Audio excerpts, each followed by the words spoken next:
Buenos días, vamos a dar comienzo a esta sesión. Yo voy a hacer la introducción en español. Posteriormente, dos de los conferencistas van a hablar en inglés y otro en español, por si alguien necesita tener equipamiento de traducción simultánea. ¿Okay? Antes de presentar a los panelistas, voy a pasar un par de avisos parroquiales. Hoy a las 2 de la tarde en el Salón Santander va a haber una conferencia sobre el curso de posgrado de... We're going to have a meeting on the postgraduate in energy that's organized by LAC and co-sponsored by the National University of Lanús in Argentina, the National University of Rio de Janeiro, and the National University of La República in Uruguay.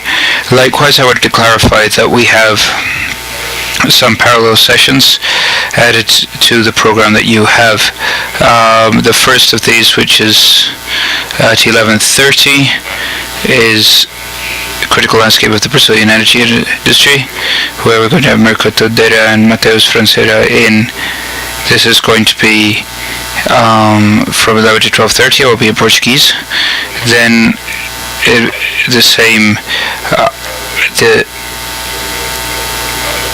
impact of electrical development in Guatemala with Juan Alquispe in the Santander Auditorium. That's going to be in Spanish from 11 to 12:30, and then in the afternoon we're going to have mechanisms and incentives to promote renewable energy sources in the electrical sector. There's Giovanni Zamora in the Medellin Auditorium from 2 to 4 in Spanish, and also from 2 to 4, but in the Antioquia Hall we're going to have insertion of auto generators and distributed generators in the electrical market, Chilean and Argentinian markets, also Spanish from the Antioquia from 2 to 4. These are 4 topics that are added to what you have already on your schedule.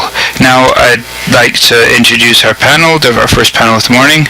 It's a panel related to the natural gas sector, and it's going to be treated generally and more specifically as we move forward with the presentations. We have 3 members of the panel.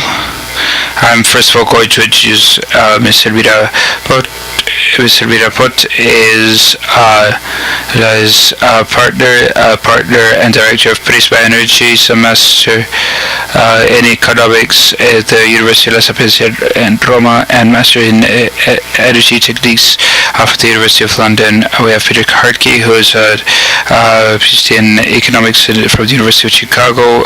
He's currently president of the International Association of Energy Economics. We heard him yesterday during the opening ceremony. And finally, we have Mauro Chávez Rodríguez, who's a master's in planning of energy systems and is also a doctor from the University of Rio de Janeiro. He's worked in the Ministry of Mines and Energy of Peru and as a consultant in the energy sector in Ecuador, Brazil, and Jamaica.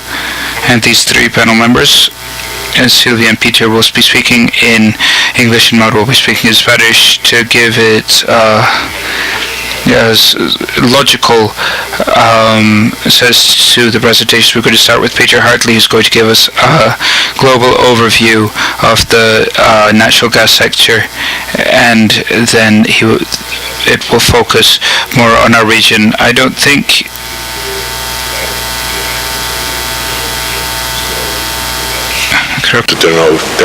Apaguen la luz, por favor. Apaguen la luz del panel, por favor.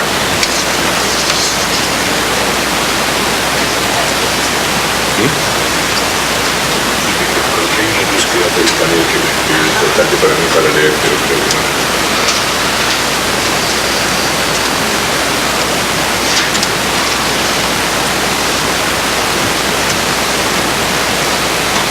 Well, thank you very much for the invitation for me to speak in this session. I was asked to speak about the natural gas market, the world markets, and then to focus on Latin America. So to put the Latin American gas consumption, production, and trade into a worldwide context. So my initial remarks, I'll sort of focus a bit on the world market as we see it developing over the next few decades. and then I'll focus in on some issues connected with Latin America in particular. I'm going to, in talking about the world market, I'm going to base my remarks on this model called the Rice World Gas Trade Model that we've developed at Rice University and the Center for Energy Studies in the Baker Institute. This is a model of the world gas markets where we calculate demands, supplies, trades, and prices, all endogenously determined. Some of the details of the model here, I assume you're all going to have access to these slides. I'm not going to read through all the detail here, but I do want to sort of point out the demand side of the model is based on looking at economic growth, the way economic growth affects energy demand, and also how it affects the energy demand in different sectors. In particular, we divide up into the electricity sector and the non-electricity sector. In developing the demand curves, we also take account of mandates for renewables, what's happening with nuclear energy, for example, the plants in Japan, how many plants are going to be turned back on is a critical factor because at the moment Japan is consuming a lot of natural gas to replace the lost nuclear capacity. If they restart their nuclear power plants, it's going to reduce the demand for natural gas. So we have that built into the model. Our demand curves also have price elasticities, different short-run price elasticity, long-run price elasticity. The demand is more elastic in the long run. You allow consumers to adjust the equipment they're using and so forth. They'll respond to prices much more in the long run than the short run. That's built into our model.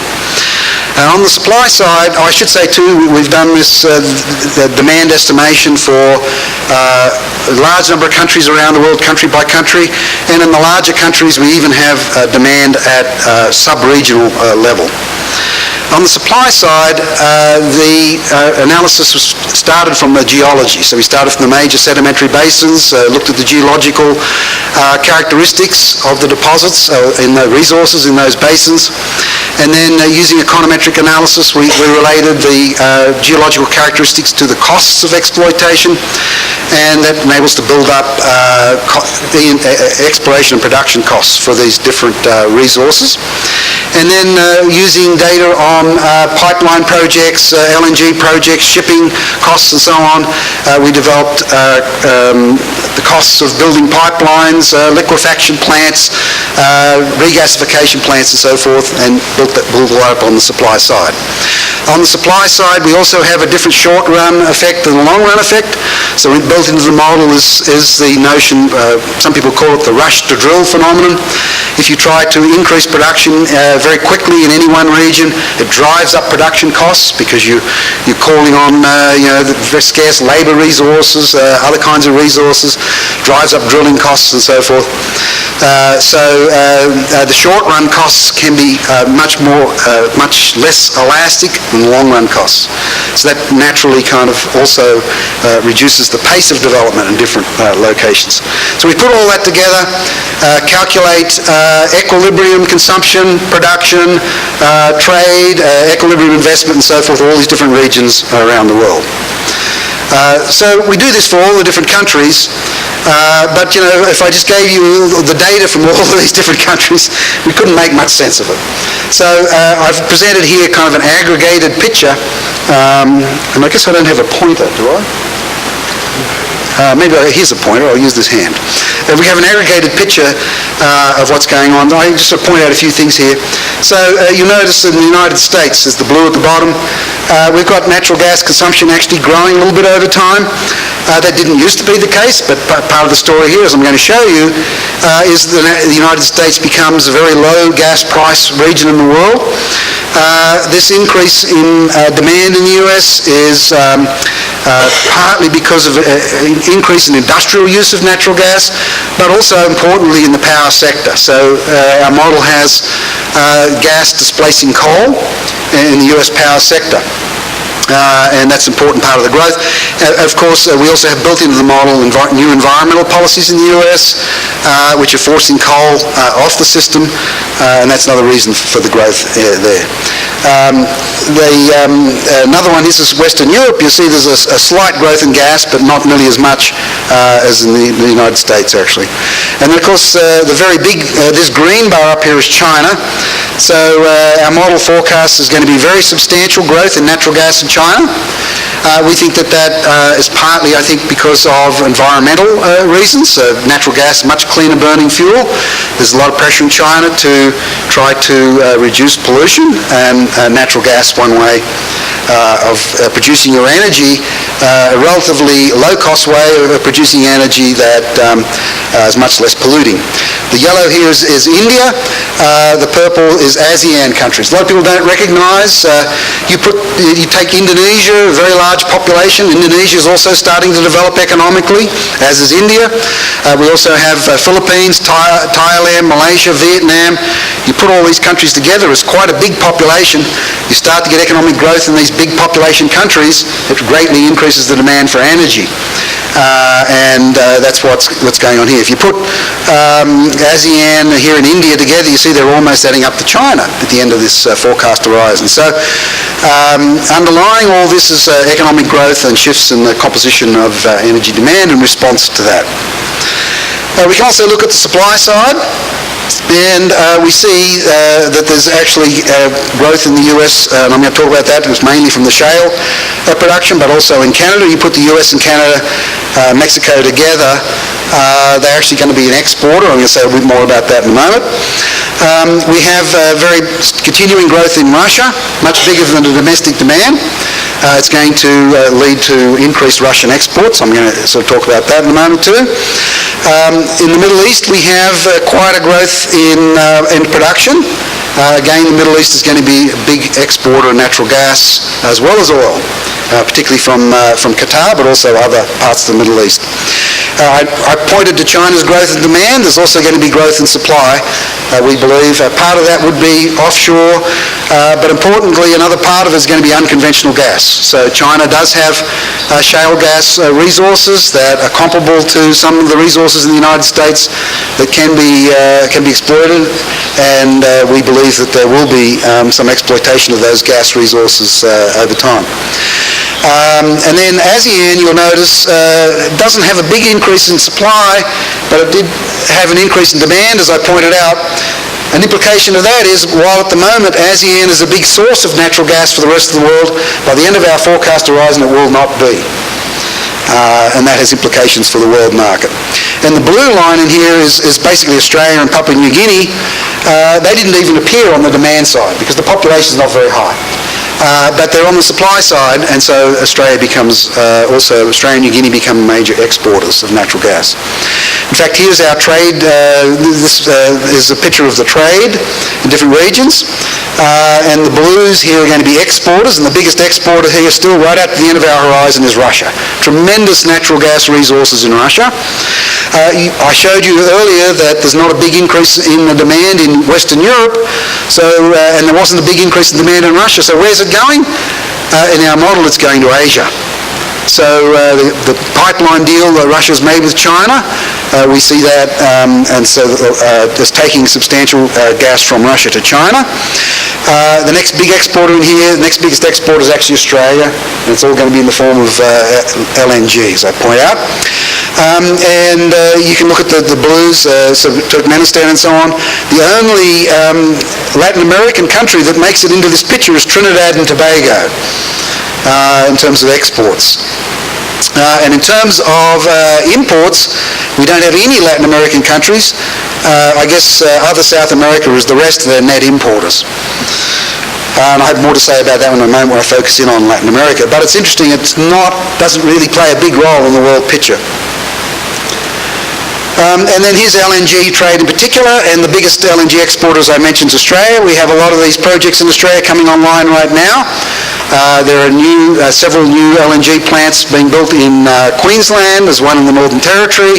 Also a couple are being built in the northwest of Australia. So the big increase in LNG capacity. It's going to be flat for a while, but then we see Australian production taking off again at the end.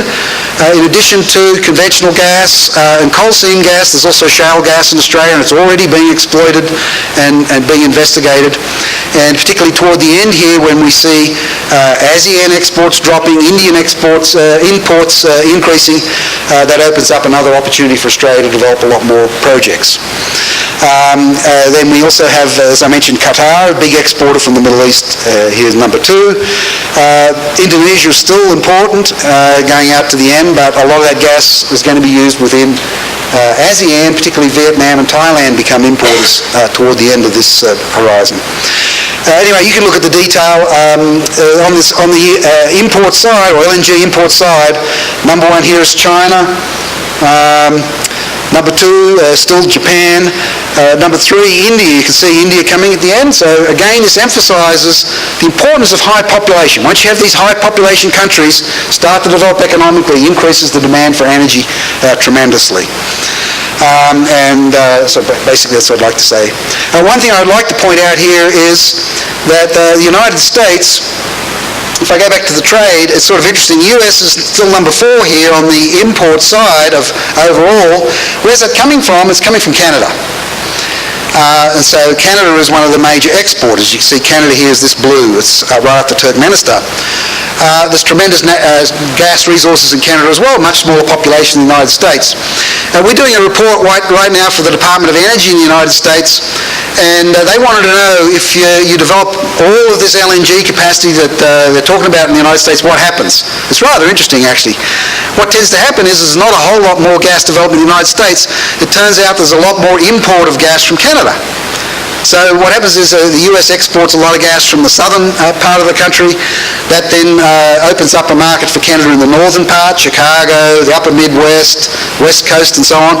So there's a lot more exports of gas from Canada to the United States, and then exports of gas from the United States to the rest of the world. If all of those plants go ahead, it won't actually make a huge difference to US production, because the Canadian resources, they really don't have anywhere else for the gas to go, unlike the United States, where there's a big domestic market. In terms of prices, so these are just representative prices. This model calculates prices around the world. We see, again, this price spike. People have talked about this big price spike in Asia. So originally, this is historical data. The Japanese price and the NBP price in the UK basically were related to each other until Fukushima. Okay, and then you had really what's equivalent to a basis blowout, is what we talk about in the United States. In the North American market, if you have a very cold winter in Boston, for example, there's not the pipeline capacity to get the gas up to Boston. And the price, last year, the price got to over $100 an MMBTU in Boston. And the same kind of thing in Japan. You had this really temporary explosion in the demand for gas to replace all this nuclear capacity.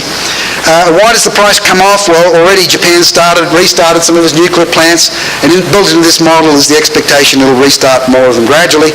And then these price differentials out here will just represent the transport costs.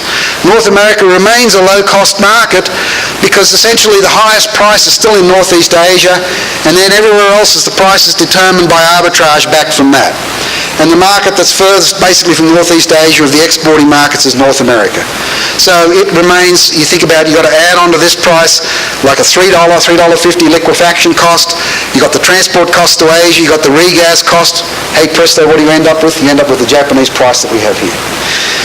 And so all the other prices are basically determined by arbitrage back. The highest prices in Asia, the lowest prices in North America. And of course that's also, you have this big expansion in demand for gas in North America because it remains a relatively low price market, and of course a very developed economy. Focusing in on Latin America. So what does our model say? It says on the consumption side, so remember this is our demand curve, but then also the prices that the model calculates. From that you determine the consumption level. We see, again, the importance of population. So the larger population countries, Argentina, Brazil, and then Venezuela and so on, and also Colombia is here, the blue. So the larger population countries tend to have the bigger increase in overall gas demand.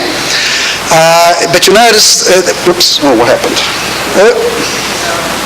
Something happened.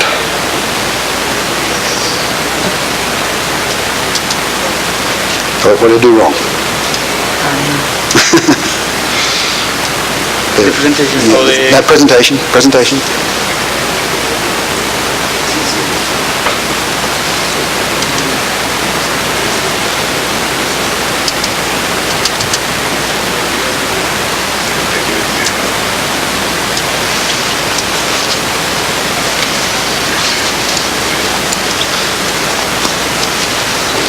Uh-oh.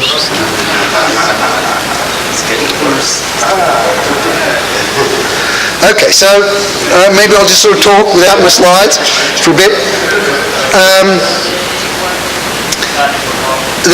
So I also, the next picture is on the supply side. What happens to the supply in Latin America? And basically the story there is that again we see some growth in Argentina, to some extent Brazil, and some of the other countries, and some of that is actually coming from the unconventionals.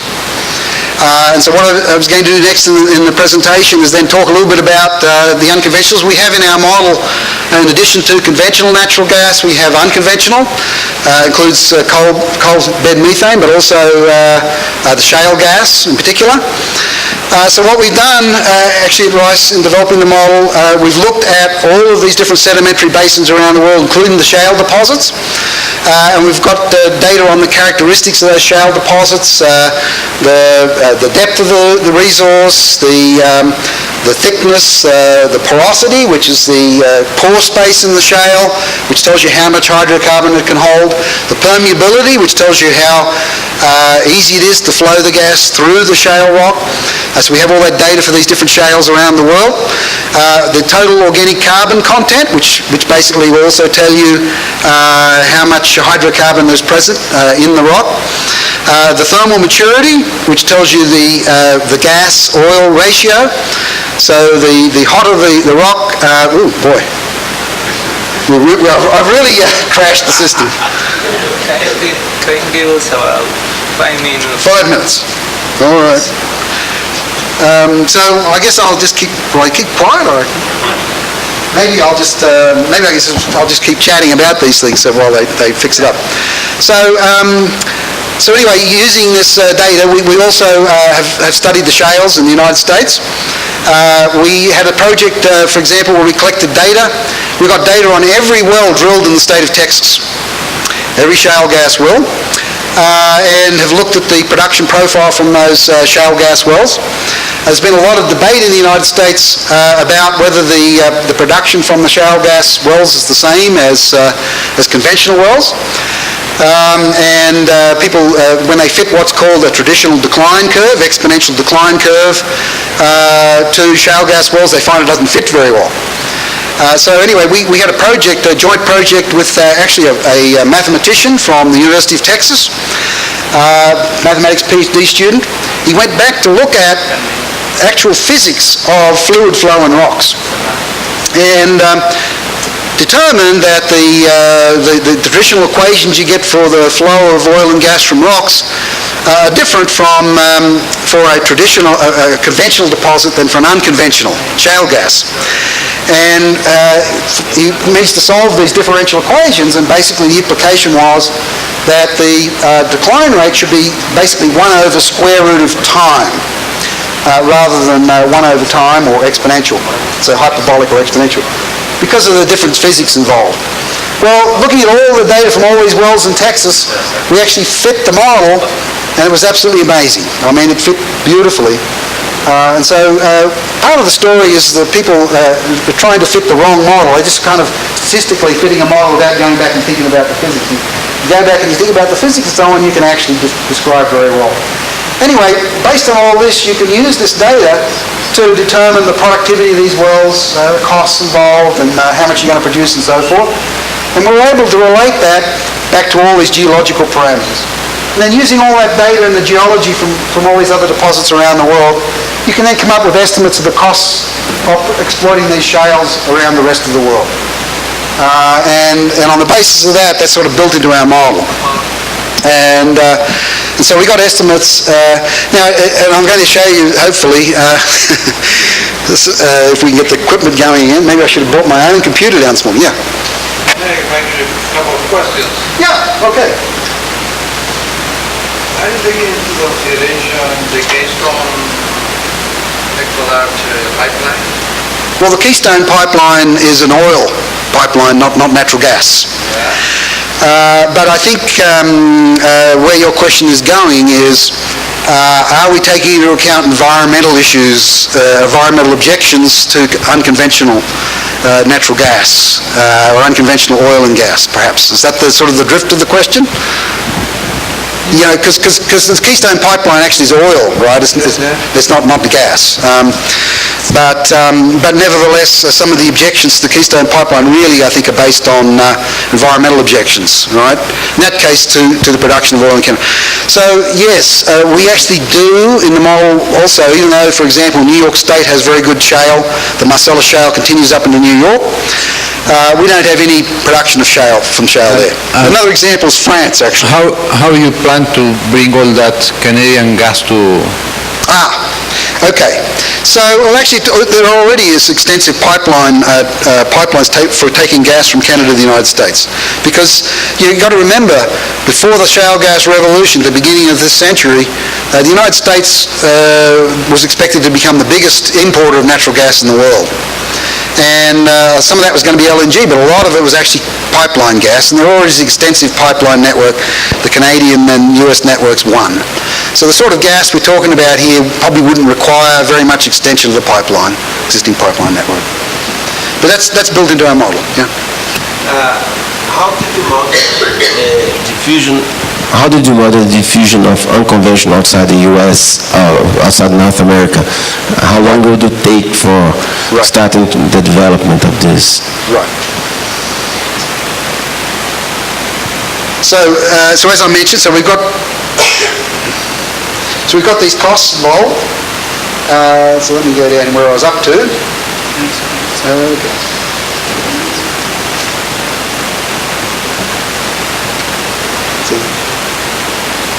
So we had South American consumption.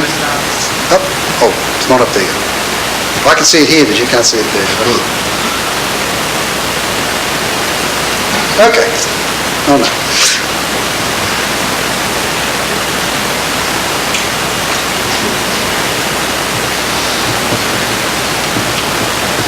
Maybe I should have bought my own computer. I probably could have gone back up and got my computer.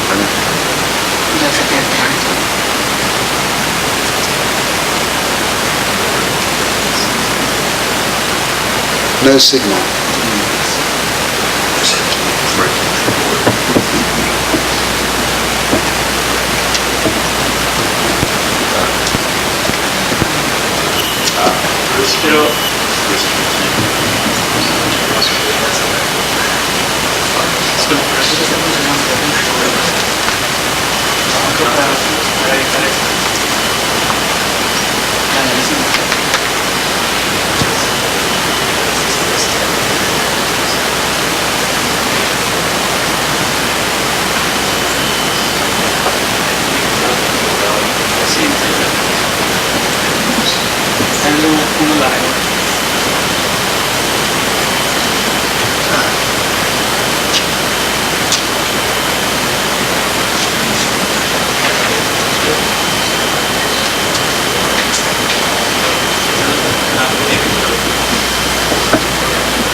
Oh, Peter.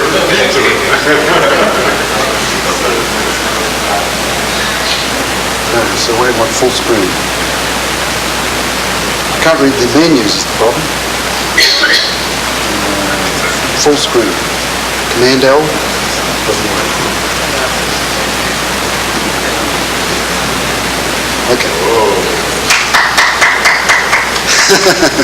Okay, so let me see if I can go through this quick. So anyway, here's our picture for South American production. The important thing you'll notice is that there's not a whole lot of difference. The scale's changed a little bit. There's not a whole lot of difference between South American production and consumption. That also corresponds to the fact that it wasn't a big net exporter. The growth in Argentina is coming from unconventional. As we'll see in a moment. Brazil then some growth in production both offshore and a little bit of unconventional. Venezuela of course has tremendous resources, oil and gas as well as oil. And we have some Central American Caribbean is basically Trinidad.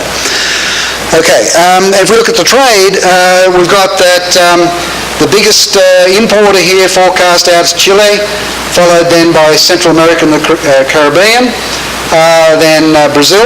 The light blue here is actually Argentina, switches from importer to exporter over this time horizon. And where does it come from? It comes from the shale gas. And as I mentioned, I thought we already went through this, how we use this various data sources to develop the costs. But we also, someone mentioned how do we, I've got 5 minutes. Someone mentioned how do we talk about how it's going to go to the rest of the world. And we have built into this discounts. Countries that have high political risk have to have higher rates of return. That's built into our model. And we have higher costs in a lot of these countries. That's built into our model. And so it doesn't spread as much as it should. This is a picture of what happens to shale gas in the United States. So everything from the brown above, all of this is shale deposits. These are the various shale deposits. And you can see actually that the development of the shale resources in the United States squeezes onshore conventional and the offshore. Because the shale gas actually ends up being cheaper. So it's not necessarily just a net addition. It actually displaces some of the higher cost resources that would have been exploited otherwise. And that's why the production doesn't grow as much as you might have thought. Now, if we look at straight at costs, it's kind of interesting that we have, going around looking at the quality of the different shales, South America is actually number 2 to North America, just in terms of the geology this is essentially.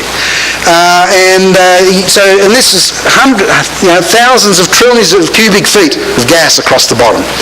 And so this is not necessarily how these resources will be developed, because in order to develop a resource, it's not just the overall long-run average break-even cost. You've got to have pipeline infrastructure, you've got to have other kind of resources in place to develop them and so forth. So this is kind of a theoretical number that's based basically on the geology alone. But nevertheless, it's very interesting that there are tremendous resources in Latin America. Question? Would Russia be included in Asia Pacific? Russia. No, I don't believe so. I'd have to go back and look at that one. Actually, we don't have a lot of development. I mean, Russia has so much conventional gas that it's really, the unconventional gas is not really competitive. This is only unconventional. This is only unconventional. So basically, we don't get any development of unconventional natural gas in Russia in this time horizon. There's just too much conventional at a much lower cost. Here's more detail for those of you. This is more detail of this costing based on the geology for the various deposits within Latin America. And down the bottom here is Argentina. And then we have Venezuela, Colombia, Chile is a couple of the purple ones in here, Bolivia, Paraguay, dark blue. And here is what the model forecasts for shale production, and you can see the geology of the resources in Argentina are just fantastic.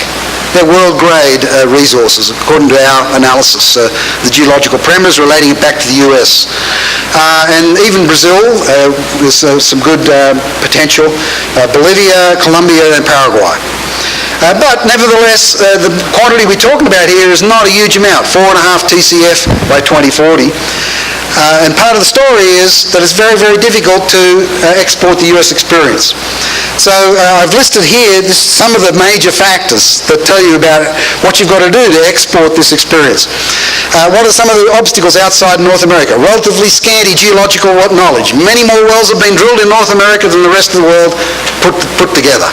So we know a lot more about the geology before we start, and you need to know a lot about the geology before you do your experiments and so on and get the shale to work. Underdeveloped or insufficiently competitive service industry. You have to have a very strong service industry to do unconventional natural gas. You've got to have all the fracking crews, the fracking trucks. You've got to and you've got to be able to get the sand in to provide the proppant to do the frack job and so on. Insufficient water disposal opportunities. A lot of other countries, the shales are in very dry parts of the country. There's not sufficient water to do the fracking. You've also got to be able to dispose of the produced water. Poor transportation, both in and out. So you've got to do the frack jobs, you've got to have a large number of these trucks coming in with the water. You've got to have good roads. And to get it, once you produce the gas, you've got to have pipelines to get it out. So in the United States, you just got this dense network of pipelines. And furthermore, there was free access to those pipelines. You could compete, you could bid to get on those pipelines. If you're a small producer, you got some gas, you want to get it to market, you can bid for the available capacity, bid it away from someone else. So you need open access to those pipelines. You need a lot of the pipelines available. Lack of trained industry workers. Very big industry in the United States, a lot of workers available. A lot of other countries, the government owns the mineral rights, then the local people aren't getting any money out of the development. I've got 0 minutes, can I just take a few minutes? That results in local opposition, so you don't get it. A lot of the developments, unconventional gas in North America were done by small entrepreneurial firms willing to experiment. You don't have them elsewhere in the world. Barriers to marketing the products. You don't have the pipeline, you don't have market access. Large liquid market able to accommodate the supply in the United States. Uncertain and capricious regulatory systems and labour laws. Uncertain and high tax rates. Uncertain and unstable monetary policies and exchange rates. Restrictions on international capital flows. High required returns to compensate for all these factors limit the ability to do this in other countries. I have one last slide I want to make. This is not related to shale gas. But this is something I noticed in looking at data on LNG trading, and this is incredible to me. I'll just take a minute or two to explain this. We have the pinks and the reds here are Peru exports of LNG. The blues, light blue and the dark blue, are Chilean imports of LNG. Peru and Chile are right next door to each other. The light pink is short-term and spot trading from Peru. The light blue is short-term and spot imports from Chile. We can see that the short-term and spot exports from Peru vastly exceed the short-term and spot imports into Chile. The obvious thing for Chile to do to import its gas spot and short-term is to buy from Peru.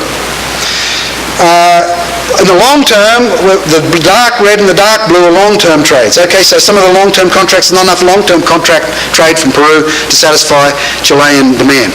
The right-hand picture actually measures how far natural gas trades from the west coast of South America. So using the data from the global GIGNAL group, the Global Association of Natural Gas Importers, we can see that on average Peruvian LNG is transported over 10,000 nautical miles. Chilean imports short-term come from about 10,000 miles away. The black line down the bottom is the average distance between the Peruvian export plants and the Chilean import plants. Chile is importing 0 LNG from Peru. This is incredibly inefficient. Okay? We've got the export plant next door to the import plant and they're not trading with each other. They're instead shipping the stuff 10,000 miles away and they're buying it from 10,000 miles or nautical miles away. This is lunacy, right? We also have Chile importing natural gas. Right next door we have Bolivia, right? But Bolivia is not trading natural gas to Chile.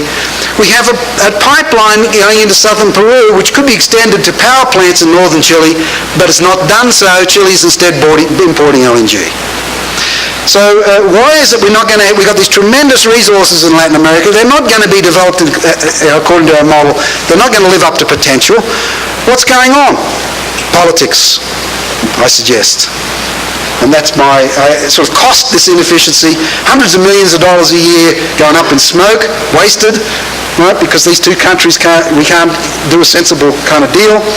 And sort of costed it out based on average shipping costs. And that's basically my concluding remarks. But despite tremendous natural resources, we're not seeing comparable development in South America of those resources. And it seems politics is sort of getting in the way of economics. So, thank you very much.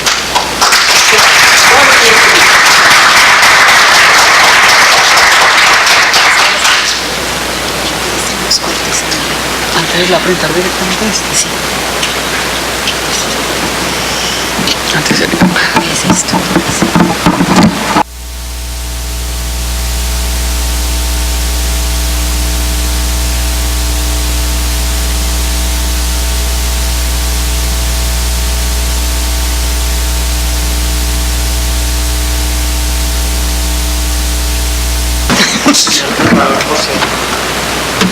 ¿Eh?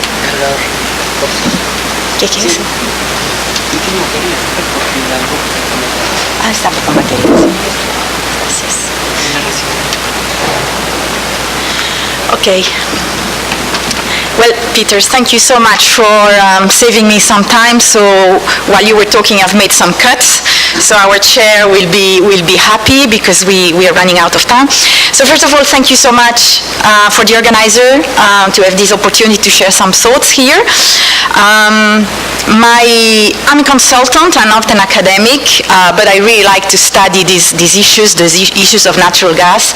I focus on Latin America and on Brazil mainly, where I'm based, so I decided I would do a quick overview of what are natural gas markets, supply-demand in South America, and then focus on Brazil. Well, there are some key features that actually differentiate natural gas markets in South America. First of all, most of our countries are hot countries. We don't need a lot of ambient heating. Of course, Argentina and Chile are exception. They've got some fairly cold winters. So the main use of natural gas is in industry and especially in power generation. But in power generation, many countries has a lot of hydropower resources, which in many countries have actually meant that it was difficult to introduce large-scale gas power plants, as in Europe, for example, as baseload. Therefore, missing an important anchor for the development of gas markets. Another particularity is that we actually use a lot of gas in the automotive sector. If I had said that a few years ago, it would have been novelty, but now with the abundance of natural gas in the US, that's starting there as well. But actually, Argentina and Brazil were some of the first countries and are still among the first 3 or 4 countries using CNG. And other countries have been trying to implement, are implementing or have been trying to implementing CNG programs, but of course the instability of oil prices is now jeopardizing many of these projects, of these programs. Then another characteristic is that unlike US and well, especially Europe, South America is got a lot of low-density population areas. And many of the demand centers are on the coastline. There's next to nothing in the interior of the continent, and that has actually made difficult, together with formidable geographic obstacles like the Andes, the Amazon region, that has made difficult to develop countrywide or even region-wide gas transportation networks. There has been attempt, and I'll talk about when we talk about integration, natural gas integration. And then the other characteristic is the predominance of integrated state-owned, integrated oil and gas companies, and that of course means that gas has always been the ugly duck, you know, the little cousin with less importance with respect to oil. Having said that, gas demand has been growing very quickly in South America, and you can see here in which sectors it is used. At the region level, which is the last column, you can see that in power generation overall natural gas used overall in 35% in power generation. But that changes actually, it is very, very different among countries. For example, in Chile, a lot more gas is used or was used in 2012 in power generation. The problem is that as natural gas demand was increasing, and in most countries also natural gas production was increasing, the reserve growth has not been following. And this is, there are many reasons behind, but one of the most important reasons is that in some key countries, E&P investment have been lagging behind. Therefore, you have a very fast increase in production and demand, but a much lower increase in reserve. And of course, there are different situations, and two countries actually do influence this graph more than others, which is Argentina and Venezuela. But we have, all in all, countries with large demand and a relatively smaller reserve. The exception being that Venezuela has got the highest reserve in the region, but is not actually developing it. It's been trying for many years to develop the natural gas reserve, the non-associated natural gas reserve it has onshore and offshore, but has not succeeded for a series of institutional and political reasons. Then when we see here, we see dry gas production, but there's actually quite a lot of difference between gross gas production and dry gas production. For example, in Venezuela, the gas that actually is available to go to the market is less than half. The rest is reinjected. In the case of Venezuela, that is because the oil industry needs the gas to improve oil production. That actually happens in Brazil as well. You'll see it in a slide further down the presentation, but in Brazil it is more because the offshore gas doesn't have anywhere to go, and so it's reinjected. The other graph here are showing in individual countries what has been the trend in reserves. In the case, for example, of Colombia, you can see that there has been a dramatic fall in reserve. It's reversing a little bit in the last few years. Bolivia has increased formidably its production as a result of its import contracts with Brazil and Argentina, but apparently the investment in E&P has not been following, and so the reserves are now much lower than they were. And Argentina, who used to be an exporter of both oil and gas, is today increasingly an increasingly large importer.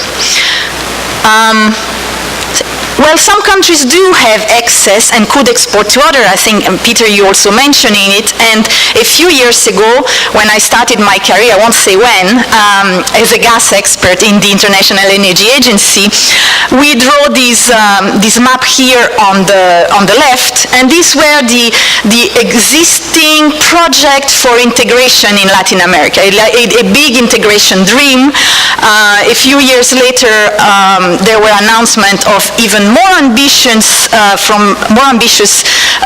pipeline links between Venezuela all the way down to Argentina. But unfortunately, or maybe fortunately, I don't know, this dream or Bolivarian dream didn't materialize. There were, you can see on the right side, some problems both in supply or in limitation in production that actually meant that some country actually privileged their own market and cut supply to their neighboring country, talking mainly Argentina to Chile, Argentina to Uruguay, and Bolivia, who was to be a hub in South America, actually has not been increasing very much his reserve and production. So it still exports. It's a bit unfair to put a big problem in Bolivia because it's been exporting quite regularly to to Brazil and Argentina, but I think it didn't meet the expectation of increasing its production and becoming a regional hub. So that's pipeline trade. So what's left is actually, it means that the region is actually relying more and more on LNG. And these are the existing plants and those under construction, mainly regas. I think Peter has already expressed his surprise at seeing a liquefaction plant and a regasification plant at more or less 1,000 kilometers. It doesn't really make sense. I completely agree. And this is just the start, because there are many more projects. In Brazil, there are projects in the north of Brazil, in the south of Brazil, in Recife. Some of them are linked to power projects, and then we will see why, because domestic supply is a problem. In Colombia, we're talking about a liquefaction and a regasification project, which has also been projected. So it's quite surprising for us, but for those out of the region, it's quite surprising, but you have to consider the geography. So those two projects may look close on the map, but they actually are linked to different regions of demand and different regions of supply, and that's true also for Brazil. So that's, I'll finish here my overview on natural gas, and I'd like to focus on Brazil. And what I want to say is that, well, like other countries, Brazil natural gas demand has been increasing very quickly in the last 10 years, and but it is indeed very volatile. You can see it's not related to any seasonal trend like it would be in the US or in Europe, where there is a clear seasonal trend related to the need for heating. It's relating more to the high variability of this red part, which is the use of gas in the power sector. And that is related to availability of water in the hydro reservoir. So in the last 18 months, we've had very little rain, and the water in the reservoir is at the lowest level in many decades. And so all the natural gas power plants have been actually being used all the time, and that's why there is such a large red part here. But normally, in other years, the natural gas power plants are used around 20% of the time, 30% of the time. So there, the red part is much less important with regards to the total demand. Brazil is a large oil and gas producer, especially oil. Gas is associated gas. A lot of the production is actually offshore, close to the coastline. You can see here identified in green, I think it is, the onshore basins. They are quite far from where the main population center are. Okay. Natural gas production is mostly associated, is mostly offshore, and that actually means that there are some specific challenges to actually use the natural gas in Brazil, and this is why actually a lot of natural gas is not doesn't get to market. The light green part is the net gas supply that goes to market, and the dark green is actually the gross natural gas production. All the rest in between is actually flared, not so much. It's been going down in Brazil, but mostly reinject and actually used in the offshore platforms as a mean of generating electricity. And when we look at reserves and the increase and where the increase of natural gas reserve are, which is mainly in the pre-salt, that won't change a lot. So the natural gas reserve and the natural gas production will actually continue to be mainly offshore and mainly associated gas. And that actually has created a special challenges in Brazil, because if you have a very volatile demand, but you have a production which is mainly associated, how do you deal with the variability of demand? And the the response has been, well, let's build LNG plants. So LNG plants, differently from some other countries like Argentina and Chile, which were to complement domestic production, are actually mainly for flexibility reasons. They're going to be used, this is the red part, the red part is the LNG, and it actually mirrors very much that other red part in the demand graph. So LNG plants, floating LNG plants, are being used in Brazil mainly for flexibility and also complementing domestic supply. And then the other large source of supply,